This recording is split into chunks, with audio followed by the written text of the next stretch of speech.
Everyone, so today we talk about the menstrual cycle. अगर मैं बात करूं मेंस्ट्रुअल साइकिल शॉर्ट में है क्या, तो एक ऐसी साइकिल जिसमें क्या हो रहा है, फीमेल बॉडी में चेंजेस हो रहे हैं। एक ऐसी साइकिल जिसकी वजह से फीमेल बॉडी में चेंजेस हो रहे हैं, और ये चेंजेस हो रहे हैं बिकॉज ऑफ हार्मोन।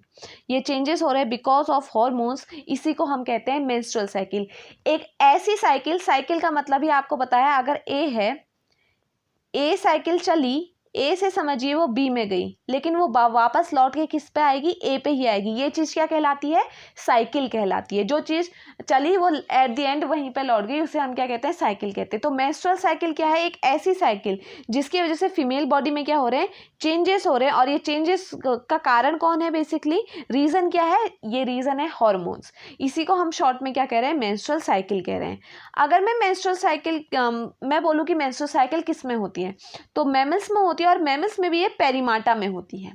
पेरीमाटा में मंकीज, एप एंड ह्यूमंस में ही सिर्फ और सिर्फ इन तीनों में ही क्या होती है, मेंस्ट्रुअल साइकिल होती है। अगर मैं शॉर्ट में कहूँ मेंस्ट्रुअल साइकिल क्या है, तो बेसिकली होता क्या है, फीमेल बॉडी में यूट्रस होता है। मैं शॉर्ट में सीधे यूट्रस ही बना रही हूँ। यूट्रस की 3 लेयर्स होती हैं। यूट्रस की बेसिकली कितनी लेयर्स होती हैं, 3 लेयर्स होती हैं। और ये जो 3 लेयर्स होती हैं बेसिकली, इनका अपना अपना एक फंक्शन है। लेकिन जो ये इनर लेयर होती है, रेड कलर से जिसे मैंने दिखाया है, ये इनर लेयर होती है, इसको हम कहते हैं एंडोमेट्रियम। ये होती है एंडोमेट्रियम। और ये जो एंडोमेट्रियम होती है बेसिकली, ये बेसिकली काम होता क्या है, ये हर महीने बनती है और टूटती है, बनेगी और टूटेगी। होता क्या है बेसिकली, अगर फीमेल बॉडी में फर्टिलाइजेशन हो गया तो ये ऐसी रहेगी। बेसिकली हर महीने प्रेगनेंसी के लिए तैयार होती है, और फर्टिलाइजेशन नहीं होता है तो ये टूट के गिर जाती है। अब समझिए फीमेल बॉडी में फर्टिलाइजेशन नहीं हुआ, फर्टिलाइजेशन नहीं होने की वजह से होता क्या है, ये जो बेसिकली मैं इस लेयर की बात करूं, इस मेम्ब्रेन की बात करूं, तो ये क्या होती है, टूट के गिर जाती है। इसका क्या हो जाता है, ब्रेक डाउन हो जाता है। एंड्रोमेट्रियम के ब्रेकडाउन से होता क्या है, बेसिकली फीमेल बॉडी के अंदर ब्लीडिंग होने लगती है। और ये ब्लीडिंग की वजह से होता क्या है, वेजाइना के थ्रू क्या होता है, ब्लीडिंग बाहर आती है। और यही चीज़ क्या कहलाती है, यही चीज़ कहलाती है मेंस्ट्रुअल साइकिल। और मेंस्ट्रुअल साइकिल बेसिकली किस में होती है, मंकीज, एप्स एंड ह्यूमंस में। बाकी अब आप कहेंगे क्यों, हमने तो देखा है कि कैट्स में, डॉग्स में, इनमें भी हमने मेंस्ट्रुअल साइकिल होते हुए देखी है। तो अगर मैं बात करूँ कैट्स की, डॉग्स की, तो बेसिकली इनमें मेंस्ट्रुअल साइकिल नहीं होती है। उस साइकिल को हम कहते हैं एस्ट्रस साइकिल। तो आप ये चीज़ याद रखिएगा। अब आगे बढ़ते हैं और देखते हैं कि आखिर मेंस्ट्रुअल साइकिल होती क्या है। तो देखिए, यहाँ देखिए, इस स्ट्रक्चर में अगर आप फोकस करें तो ये इससे पहले भी मैंने इसके बारे में पढ़ा चुकी हूँ, oogenesis वाला पोर्शन। इससे पहली वीडियो उसी के बारे में थी। तो oogenesis में मैंने आपको बताया था कैसे एग का फॉर्मेशन होता है। इसमें मैंने एक चीज़ बताई थी, उगोनिया है, उगोनिया में माइटोसिस हुई, फिर माइटोसिस होने से क्या बनता है, प्राइमरी oocyte बनता है। ये प्राइमरी oocyte में मियोसिस होती है, और मियोसिस जो होती है ये प्रोफेज 1 में रुक जाती है। प्रोफेज 1 में रुकने की वजह से इसके बाहर से एक लेयर आ जाती है, जिसको हम कहते हैं, इसकी वजह से हम इसको क्या कहने लगते हैं, प्राइमरी फॉलिकल कहने लगते हैं। और ये जो प्राइमरी फॉलिकल होता है, मतलब कि प्राइमरी फॉलिकल तक की स्टेज होती है, ये कब डेवलप हो जाते हैं, ये एम्ब्रियोनिक स्टेज में ही हो जाता है। बेसिकली प्राइमरी, जैसे हमने मेल्स में देखा था कि जो बेसिकली स्पर्म का फॉर्मेशन होता है वो कब होने लगता है, प्यूबर्टी में होता है। लेकिन फीमेल में क्या होता है, एम्ब्रियोनिक स्टेज में ही क्या बन जाता है, प्राइमरी फॉलिकल बन जाता है। और उसके बाद ये प्रोसेस यहाँ पे रुक जाती है। तो ये प्रोसेस रुकती है, बाद में जब बेबी का डेवलपमेंट हो जाता है, उसके बाद बेसिकली उनमें प्यूबर्टी आ जाती है। तो प्यूबर्टी की स्टेज से फिर ये वाली प्रोसेस जो रुक गई थी फिर स्टार्ट होती है। तो बेसिकली अब देखते हैं इसे होता क्या है। बेसिकली इसमें अब देखिए होता क्या है, आपको पता है ब्रेन में हाइपोथैलेमस प्रेजेंट होता है, पिट्यूटरी ग्लैंड प्रेजेंट होता है। तो फीमेल में होता क्या है बेसिकली, फीमेल मतलब ब्रेन क्या करता है, हाइपोथैलेमस जो होता है ये रिलीज करता है गोनेडोट्रॉप रिलीजिंग हार्मोन, जिसको हम कहते हैं GnRH। हाइपोथैलेमस एक हार्मोन रिलीज करता है जिसे हम कहते हैं GnRH, गोनेडोट्रॉप रिलीजिंग हार्मोन। ये गोनेडोट्रॉप रिलीजिंग हार्मोन कहाँ जाता है बेसिकली, पिट्यूटरी ग्लैंड के पास जाता है। और पिट्यूटरी ग्लैंड क्या करता है बेसिकली, पिट्यूटरी ग्लैंड दो हार्मोन रिलीज कर, ल्यूटिलाइजिंग हार्मोन LH कहते हैं जिसे, एंड फॉलिकल स्टिमुलेटिंग हार्मोन जिसे हम FSH कहते हैं। तो बेसिकली हुआ क्या, हाइपोथैलेमस था, इसने गोनेडोट्रॉप रिलीजिंग हार्मोन रिलीज किया, और जो कहाँ गया, पिट्यूटरी पे गया। जैसे ही पिट्यूटरी पे गोनेडोट्रॉप रिलीजिंग हार्मोन जाता है, पिट्यूटरी अपने खुद के हार्मोन रिलीज करना स्टार्ट करती है जिसका नाम है luteinising hormone and follicle stimulating hormone. ये हार्मोन बेसिकली कहाँ जाते हैं, ओवरी में जाते हैं, और एक्ट किस में करने लगते हैं, ओवरी में एक्ट करने लगते हैं। एंड ओवरी में क्या प्रेजेंट होता है, आपको पता है कि ओवेरियन फॉलिकल होता है। ओवेरियन फॉलिकल क्या होता है, यहाँ पे अब डेवलप्ड होने लगता है। जो मैंने अभी आपको पीछे वाले स्ट्रक्चर में बताया था, फॉलिकल जो यहाँ पे ये रुक गया था, बेसिकली ये जो फॉलिकल यहाँ पे रुक गया था, अब यहाँ से ये क्या होने लगेगा, डेवलप होने लगेगा। एंड देन होता क्या है बेसिकली, ये क्या करते हैं, ये हार्मोन, ये दो हार्मोन रिलीज करते हैं जिसका नाम होता है एस्ट्रोजन एंड प्रोजेस्टेरोन। ये दो हार्मोन रिलीज करते हैं जिनका नाम होता है एस्ट्रोजन एंड प्रोजेस्टेरोन। कौन रिलीज करते हैं, follicle stimulating hormone and luteinising hormone. ये दोनों हार्मोन क्या करते हैं, और दो हार्मोन रिलीज करते हैं जिनका नाम है follicle stimulating hormone and luteinising hormone.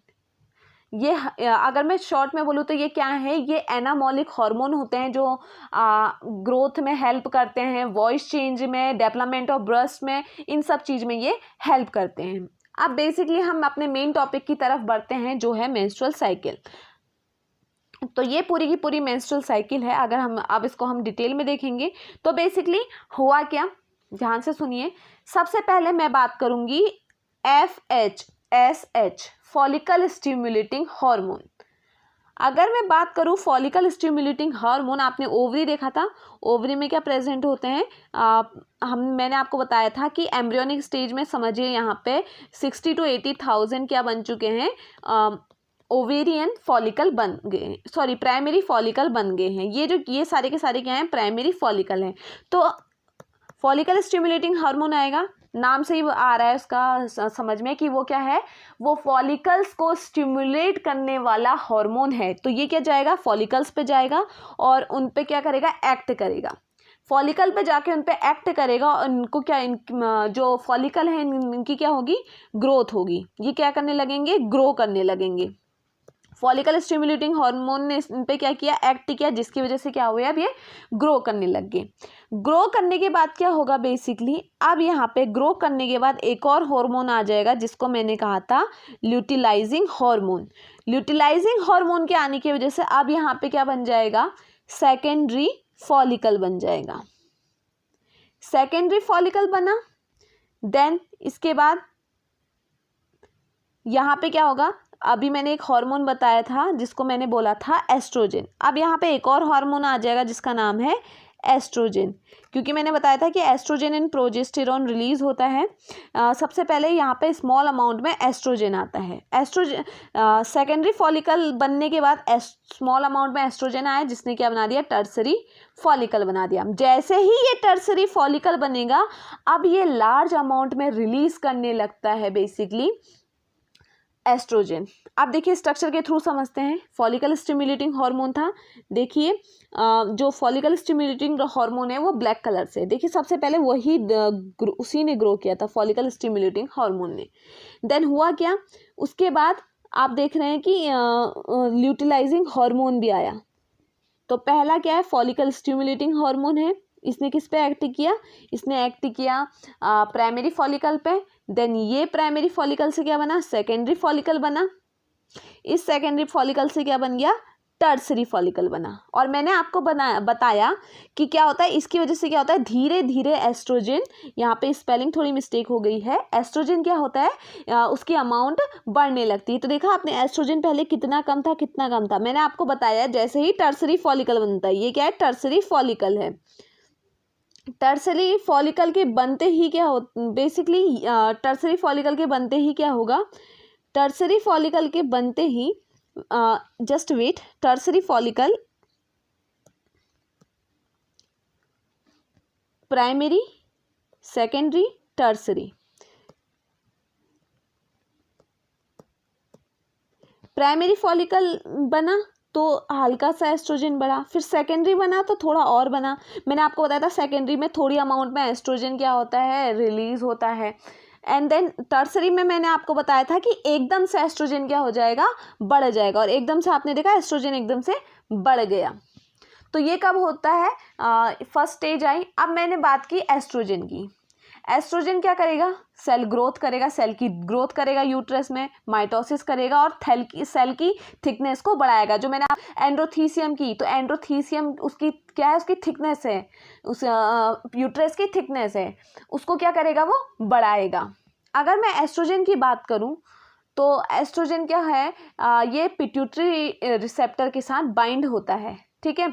और देन ये क्या करता है, डिक्रीज करता है production of luteinising hormone and follicle stimulating hormone. इस वजह से आप देख रहे हैं एकदम से luteinising hormone and follicle stimulating hormone बढ़ा और एकदम से गिर भी गया। ये क्यों होता है, जैसे ही एस्ट्रोजन बन जाता है ना, तभी ये हो भी जाता है। एस्ट्रोजन क्या करता है, दो इफेक्ट देता है, positive effect and negative effect. जैसे ही एस्ट्रोजन बहुत ज़्यादा बढ़ जाता है, बन जाता है, तो वो क्या करता है, ब्रेन को नेगेटिव इफेक्ट देने लगता है, जिससे luteinising hormone and follicle stimulating hormone बनना जो हो बन रहे थे वो एकदम से डिक्रीज हो जाते हैं, उनका प्रोडक्शन डिक्रीज होने लगता है। अब देखिए इतना तो आई होप आपको समझ में आया होगा कि टर्सरी फॉलिकल क्या करता है, बहुत ज़्यादा अब एस्ट्रोजन रिलीज करता है। अब देखिए जो ग्रोइंग फॉलिकल है, ग्रोइंग फॉलिकल अब बेसिकली हो क्या रहा है, देखिए प्राइमरी फॉलिकल बना, सेकेंडरी बना, टर्सरी बना। तो होता क्या है बेसिकली, अब क्या होता है, इसके बाद बनता है basically secondary oocyte। Secondary oocyte बनने के बाद देखिए होता क्या है, बेसिकली सेकेंडरी oocyte बना। अब बेसिकली सेकेंडरी oocyte क्या होती है, फट जाती है। अब एस्ट्रोजन बहुत ज़्यादा हो जाता है, एकदम से होता क्या है, बेसिकली ल्यूटिलाइजिंग हार्मोन और फॉलिकल स्टिमुलेटिंग हार्मोन की वजह से क्या होता है, एस्ट्रोजन काफ़ी बढ़ जाता है। और एस्ट्रोजन बढ़ जाता है और ल्यूटिलाइजिंग हार्मोन में भी एकदम से वो क्या होता है, बहुत ज़्यादा बढ़ जाता है। ये दोनों के दोनों एकदम से बहुत ज़्यादा बढ़ते हैं, जिसकी वजह से ये जो सेकेंडरी oocyte है, ये सेकेंडरी क्या है, oocyte है, ये क्या हो जाता है, फट जाता है। आप देख रहे हैं ये फट गया है। ये क्यों फटा, ये फटा because of higher level of estrogen and luteinising hormone. और इसके फटने मतलब कि इसके फटने से क्या हुआ, बेसिकली एग रिलीज हो गया, और इसी को हम कहते हैं ओव्यूलेशन। आप देख भी ले रहे हैं यहाँ पे लिखा है ओव्यूलेशन। तो ओव्यूलेशन क्या है, बेसिकली सेकेंडरी oocyte मेच्योर हुआ एंड देन वो ब्रेस्ट हो गया, और उसकी वजह से क्या हुआ, एग रिलीज हो गया। एग के रिलीज होने को ही हम क्या कह रहे हैं, ओव्यूलेशन कह रहे हैं। अब देखिए हुआ क्या, उसके बाद ओवम को तो कैप्चर कर लिया फिम्ब्रिया ने, जो फिंगर लाइक स्ट्रक्चर अभी मैंने दिखाया था आपको। बेसिकली इस तरीके का होता है स्ट्रक्चर। ये फिंगर लाइक स्ट्रक्चर क्या करता है, जैसे ही वो रिलीज होगा एग या ओवम, वो उसको क्या कर लेगा, कैप्चर कर लेगा। और 24 घंटे होते हैं बेसिकली ओवम पे, उसके बाद वो डीजेनरेट हो जाता है। 24 घंटे के अंदर अगर फर्टिलाइजेशन हो गया तो ठीक, अगर फर्टिलाइजेशन नहीं हुआ तो वो क्या हो जाएगा, डीजेनरेट हो जाएगा। वहीं अगर मैं बात करूँ, स्पर्म अगर फीमेल बॉडी के अंदर एंटर करता है तो वो 2 दिन रह सकता है, लेकिन ओवम जो होता है सिर्फ और सिर्फ 24 घंटे ही रह सकता है। आप देखो फर्टिलाइजेशन हुआ नहीं क्योंकि स्पर्म आया नहीं। अब होगा क्या, देखो ये जो कॉर्पस ल्यूटियम, ये जो फटा हुआ पोर्शन था, इसके अंदर का सारा मटेरियल निकल गया। अब ये बाहर का जो पोर्शन था ये किस में कन्वर्ट हो जाएगा, ये कन्वर्ट हो जाएगा कॉर्पस ल्यूटियम में। अब ये जो कॉर्पस ल्यूटियम है ये एक हार्मोन रिलीज करता है जिसका नाम है प्रोजेस्टेरोन। आप देख रहे होंगे अभी तक प्रोजेस्टेरोन बहुत कम था, जैसे ही ये बन ओव्यूलेशन हो गया, जो सेकेंडरी oocyte था वो ब्रेस्ट हुआ और उसके अंदर का एग बाहर निकल गया। अब क्या हुआ, कॉर्पस ल्यूटियम बना। तो कॉर्पस ल्यूटियम क्या करता है, प्रेगनेंसी हार्मोन रिलीज करता है जिसे हम कहते हैं प्रोजेस्टेरोन। प्रोजेस्टेरोन और एस्ट्रोजन, अब ये दोनों एक साथ मिलेंगे, ये और इनके मिलने से क्या होगा, बेसिकली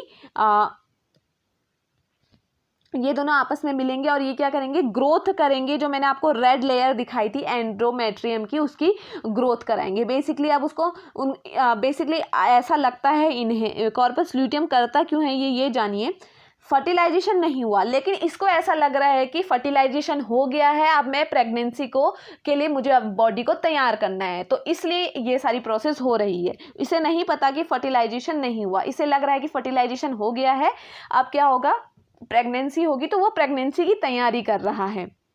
तो प्रेगनेंसी की तैयारी में क्या होता है, बेसिकली जो एंड्रोमेट्रियम है उसकी ग्रोथ कराई जाएगी। तो एस्ट्रोजन एंड प्रोजेस्टेरॉन मिलकर क्या कर रहा है, एंड्रोमेट्रियम की ग्रोथ करा रहे हैं। और जब वो जो एंड्रोमेट्रियम है, इस तरीके की लेयर बताई थी जो मैंने आपको यूट्रस में, ये क्या करती है, बेसिकली ये रिलीज करती है ग्लाइकोजन। ये बेसिकली आप देख रहे होंगे, ये बेसिकली यूट्रस की थिकनेस ये देखिए बढ़ते जा रही है। आप समझिए कि यहाँ पे क्या हुआ, ग्लाइकोजन रिलीज हो गया है। ग्लाइकोजन रिलीज क्यों होता है, बेसिकली ग्लाइकोजन रिलीज होता है क्योंकि बॉडी को लग रहा है कि प्रेगनेंसी हो गई है, तो वो क्या कर रही है, ग्लाइकोजन का रिलीज कर रही है फॉर फूड। और किसके फूड के लिए, ग्रोइंग एम्ब्रियो के फूड के लिए, जिस वजह से हम इसे कहते हैं सिक्रेटरी फेज। आप देखो कॉर्पस ल्यूटियम क्या रिलीज करता है, लॉट्स ऑफ प्रोजेस्टेरॉन इसने रिलीज किया। देखिए लॉट्स ऑफ प्रोजेस्टेरॉन इसलिए रिलीज कर रहा है ये बार बार कॉर्पस ल्यूटियम, इसी वजह से क्या हो रहा है, प्रोजेस्टेरॉन का लेवल आप देख रहे हैं बढ़ता जा रहा है। और इसी वजह से हम इसको कहते हैं, एक और वर्ड के नाम से जानते हैं, इसको हम कहते हैं ल्यूट्रियल फेज। आप देखो होगा क्या, जो ल्यूटिलाइजिंग हार्मोन है ये ब्लू वाला, ल्यूटिलाइजिंग हार्मोन क्या करता है, बेसिकली कॉर्पस ल्यूटियम को बनाने का काम करता है। जो अभी तक कॉर्पस ल्यूटियम कुछ इस तरीके का था, अब ये ऐसा बन जाता है। कॉर्पस ल्यूटियम को किसने बनाया, आप याद रखिएगा, ल्यूटिलाइजिंग हार्मोन ने बनाया। जो कि अब देखिए ये याद रखिएगा, luteinising hormone is responsible for maintenance of corpus luteum. तो बेसिकली कॉर्पस ल्यूटियम को के मेंटेनेंस को देख कौन रहा है, ल्यूटिलाइजिंग हार्मोन देख रहा है। अब देखिए जो प्रोजेस्टेरॉन था किसने रिलीज किया, कॉर्पस ल्यूटियम ने रिलीज किया। अब ये क्या होते हैं, मैंने आपको बताया था ये क्या भेजने लगते हैं, नेगेटिव फीडबैक भेजने लगते हैं। अब देखिए जैसे ही ये नेगेटिव फीडबैक भेजा इन्होंने, luteinising hormone and follicle stimulating hormone decrease होने लग गए, जिसकी वजह से ये डिक्रीज होने लग गए, जिसकी वजह से अब कॉर्पस ल्यूटियम की भी क्या होने लग गई, डेथ होने लग गई। और जैसे ही कॉर्पस ल्यूटियम की डेथ होने लगेगी, एस्ट्रोजन एंड प्रोजेस्टेरॉन भी गिरने लगेगा। आप देख रहे हैं यहाँ पे गिरने लग गया, तो जिसकी वजह से बेसिकली होगा क्या, यहाँ पे तक देखिए यूट्रस बढ़ता जा रहा था, अब यहाँ से क्या हो जाएगा, यूट्रस का बेसिकली एंडोमेट्रियम की जो लेयर थी वो क्या होने लगेगी, उसका ब्रेक डाउन होने लगेगा, जिसकी वजह से फीमेल बॉडी में क्या होने लगेगी, ब्लीडिंग स्टार्ट होने लगेगी। और इसी प्रोसेस को हम कहते हैं फर्टिलाइजेशन। सो बेसिकली हर फीमेल में कॉर्पस ल्यूटियम जो होता है वो 14 डेज तक फिक्स होता है। तो ये याद रखिएगा कि कॉर्पस ल्यूटियम कितने डेज तक फिक्स होता है, बेसिकली ये 14 डेज तक फिक्स होता है।